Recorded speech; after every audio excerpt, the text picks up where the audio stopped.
സങ്കീർത്തനങ്ങൾ 11 അധ്യായം 1 മുതൽ 7 വരെയുള്ള വാക്യങ്ങൾ. ഞാൻ കർത്താവിൽ അഭയം തേടുന്നു. പക്ഷിയെപ്പോലെ പർവ്വതങ്ങളിൽ പോയി ഒളിക്കുക എന്ന് നിങ്ങൾക്ക് എന്നോട് എങ്ങനെ പറയാൻ കഴിയും? നിഷ്കളങ്ക ഹൃദയരെ ഇരുട്ടത്തെയ്യാൻ വേണ്ടി ദുഷ്ടന്മാർ വില്ല് കുലച്ച് അമ്പ് തൊടുത്തിരിക്കുന്നു. അടിത്തറ തകർന്നാൽ നീതിമാൻ എന്തു ചെയ്യും? കർത്താവ് തൻ്റെ വിശുദ്ധ മന്ദിരത്തിലുണ്ട്. അവിടുത്തെ സിംഹാസനം സ്വർഗത്തിലാണ്.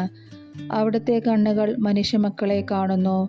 അവിടുന്ന് അവരെ സൂക്ഷ്മമായി നിരീക്ഷിക്കുന്നു. കർത്താവ് നീതിമാനെയും ദുഷ്ടനെയും പരിശോധിക്കുന്നു. അക്രമം ഇഷ്ടപ്പെടുന്നവനെ അവിടുന്ന് വെറുക്കുന്നു. ദുഷ്ടരുടെ മേൽ അവിടുന്ന് തീക്കനലും ഗന്ധകവും വർഷിക്കും. അവരുടെ പാനപാത്രം നിറയെ ഉഷ്ണക്കാറ്റായിരിക്കും. കർത്താവ് നീതിമാനാണ്. അവിടുന്ന് നീതിയുക്തമായ പ്രവൃത്തികൾ ഇഷ്ടപ്പെടുന്നു.